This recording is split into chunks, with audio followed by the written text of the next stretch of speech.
l'approche préconisée par le RESDAC en est une de réseautage et de partenariat. C'est-à-dire qu'il est important de pouvoir utiliser l'ensemble des ressources disponibles, que ce soit les conseils scolaires, que ce soit les collèges lorsqu'il y en a, que ce soit les groupes communautaires, que ce soit les employeurs, c'est-à-dire que, et les syndicats, c'est-à-dire que le RESDAC favorise la mise en réseau de ces ressources-là. Pourquoi? Parce qu'il n'y en a pas beaucoup. Dans plusieurs communautés, on n'a pas le choix des ressources qui sont en place.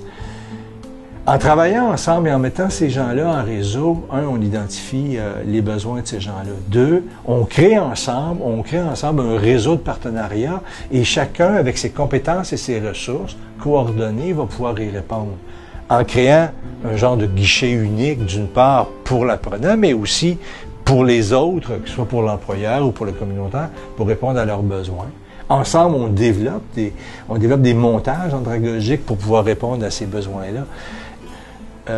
Ce que le RESDAC met de l'avant, inspiré beaucoup du travail en milieu minoritaire, s'applique un peu partout. C'est-à-dire de quelle façon on peut mettre ensemble les ressources pour maximiser ces ressources-là, être plus cohérent, avoir une meilleure coordination, éviter les dédoublements, mais aussi et surtout se centrer sur les besoins de l'apprenant plutôt que sur les besoins de programme.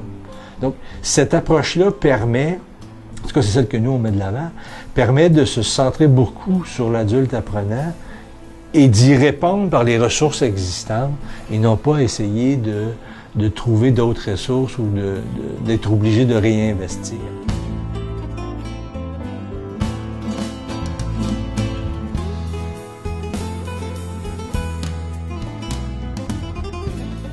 Je pense qu'il y a un défi autour de la reconnaissance de pouvoir former en français, c'est-à-dire de pouvoir développer les compétences chez les adultes peu alphabétisés, de pouvoir le faire en français. Il y a des défis d'ordre politique et structurel. Il est clair que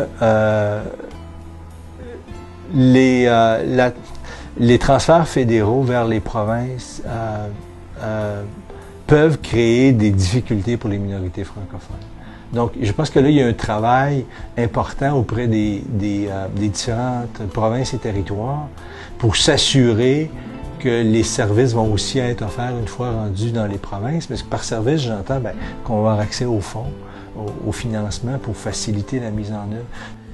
Et bien sûr, je pense qu'il y a un défi plus large comme société, la société canadienne, c'est-à-dire il y a un défi énorme jusqu'où on peut arriver à développer cette idée de la culture d'apprentissage, cette idée de mettre de l'avant, comme ça se fait dans d'autres pays, autour de l'apprentissage tout au long de la vie. Qu'est-ce que ça veut dire exactement? Comment on l'organise? Qu'est-ce que ça veut dire en termes de politique, en termes de financement? Qu'est-ce que ça veut dire en termes de faire tomber certaines barrières à l'apprentissage, certaines barrières à la formation? Enfin, il y a là toute une réflexion importante, originale. Je pense pas qu'on puisse revenir. Je pense que là, il y a de l'innovation, c'est clair, à développer. Et on doit s'inspirer un peu de ce qui se fait ailleurs. Et réfléchir, et on doit réfléchir en termes, à partir de l'adulte apprenant, mais on doit réfléchir globalement.